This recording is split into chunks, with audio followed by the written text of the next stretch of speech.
Abogado Conrado López Hernández, muchas gracias por continuar la charla que iniciamos anoche. ¿Cómo le va? Buenas tardes, don Carlos. Muy bien, aquí trabajando, como siempre. Bueno, ya quedó expuesto a la audiencia que usted fue condiscípulo en el Colegio Militar de quien llegó a ser capitán José Martínez Crespo, militar que se encuentra ahora acusado por la Fiscalía General de la República de delincuencia organizada, relacionada la acusación con los hechos sangrientos de la noche aquella en que desaparecieron y fueron asesinados 43 normalistas de Ayotzinapa. ¿A qué atribuye usted, abogado, que su amigo sea acusado de pertenecer a la delincuencia organizada? Yo se lo atribuyo a un trabajo un tanto irresponsable de parte del fiscal especial que se comisionó para esclarecer el caso, en el sentido de que trata de atender la demanda social, la cual por más la cual está en lo correcto de demandar el esclarecimiento de los hechos, máxime por parte de los familiares directos de los jóvenes asesinados o desaparecidos, porque también hubo de ambas actividades, tanto homicidios como desaparición de personas. Entonces, atendiendo las imputaciones que realiza el agente del Ministerio Público al caso concreto de mi compañero, de mi amigo, el capitán José Martínez Crespo, a mí se me hacen muy desafortunadas para un profesionista de la ciencia del derecho que representa al Ministerio Público cuando hace una imputación tan endeble y que suena hasta torpe en sí misma, de acusarlo del delito de delincuencia organizada con la finalidad de cometer delitos contra la salud. La acusación en sí misma admite la inexistencia del delito. ¿Por qué? Porque el cuerpo de ese delito se encuentra constituido por los elementos objetivos y externos que consisten en la conducta típica y antijurídica que la ley prevé y sanciona como dicho delito de delincuencia organizada, y que consiste en la conducta de que se reúnan tres individuos o más para ponerse de acuerdo para cometer delitos.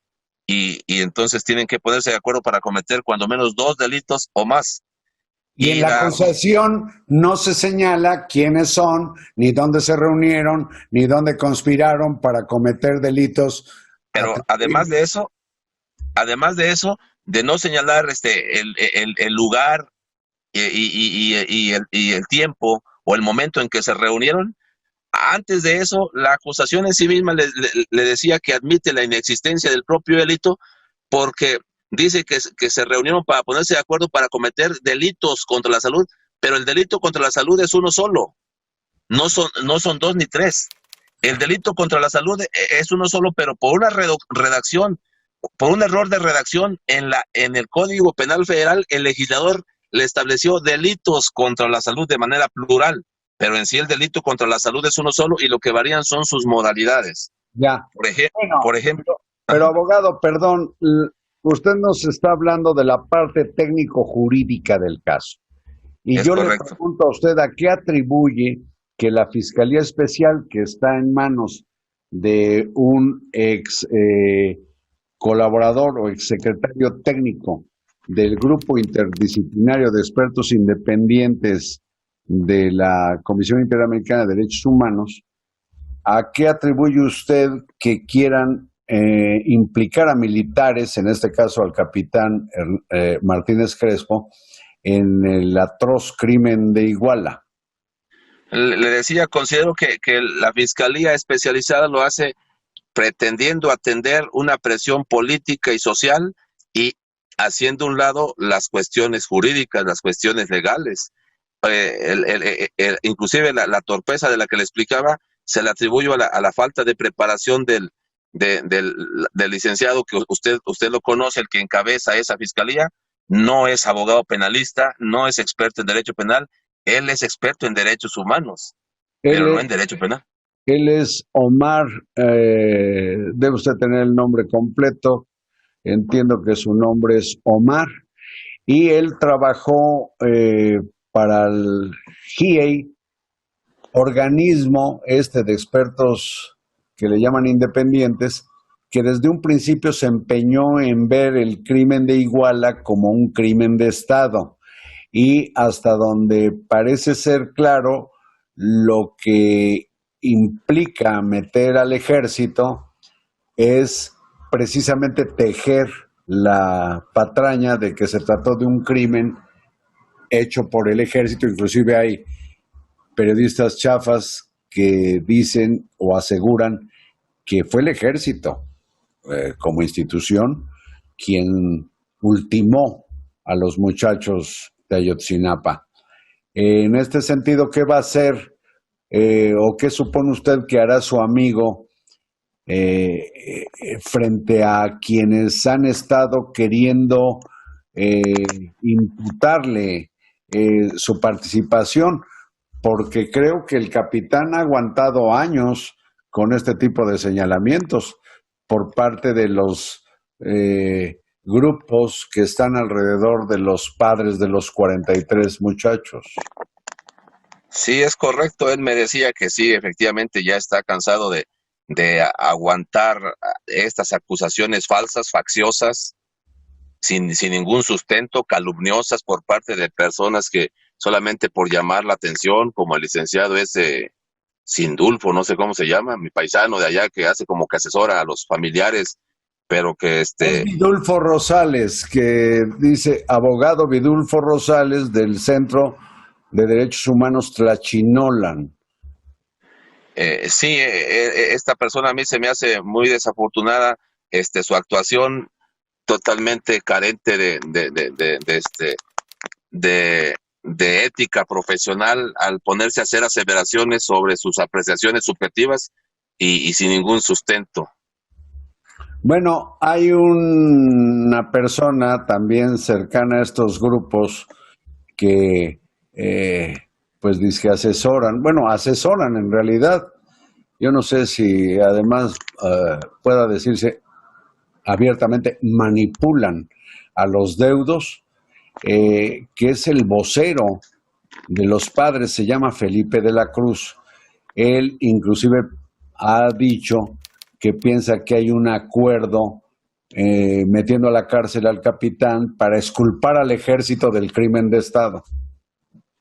Yo creo que es una apreciación sin ningún sustento y por demás facciosa, como le decía. Y esta gente que desconoce totalmente el tema y inclusive los hechos, porque no estuvo en el lugar de los hechos, No, sí, pero efectivamente. ahorita, y yo considero que más que querer perjudicar a la institución, al ejército como tal, se busca perjudicar al Estado como tal, y y a determinadas personas. Sí, claro, sobre todo del gobierno de Enrique Peña Nieto. Y dígame una cosa, abogado, ¿por qué, según tengo entendido, se dice que el capitán fue capturado cuando en el video que se conoce y le participan de la acusación, él recibe tranquilamente en sus manos el oficio de acusación o de captura? ¿Se entregó o lo capturaron? Sí, bueno, como se aprecia en el video, él se presentó a responder por los cargos que le pretenden hacer facciosos, carentes de la verdad, y y como todo lo que se ha dicho en contra de él, ahí está una prueba más de cómo con facilidad hacen afirmaciones falsas cuando dicen que fue capturado, cuando él, al contrario, él se presentó y hoy tengo la evidencia. Pero, ¿en dónde se entregó, abogado? ¿En qué instalación?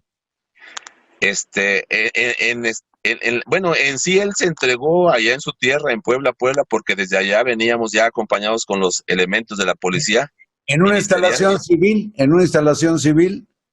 No en una instalación, porque él se entregó en la calle, Sí, que hay mediaciones del campo militar. Inmediaciones. ¿Y por qué, según tengo entendido, el capitán está recluido en la prisión militar?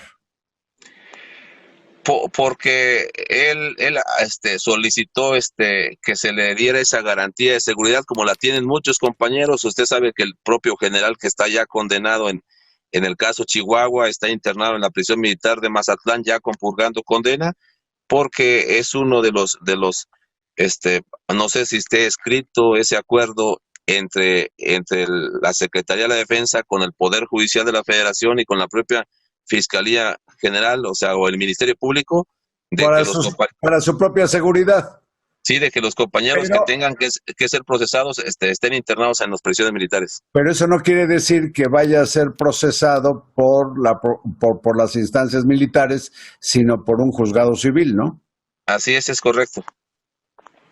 Pues abogado, ha sido un gusto platicar con usted. Yo le deseo suerte a su amigo y qué gusto que cultiven una amistad ya de muchos años y que usted lo arrope como pueda y siga puntualmente pues la secuela de este encarcelamiento, por lo visto más político que criminal.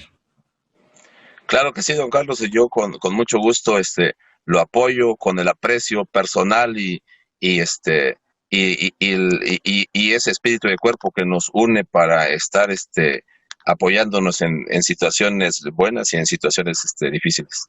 Pues sí, hombre. Abogado Conrado López Hernández, le agradezco mucho esta conversación. Me despido de la audiencia, me despido de usted y le deseo lo mejor. Ya vuélvase a colocar lo que le pedí al principio que se quitara, que es el cubrebocas. Muchas gracias, claro que sí.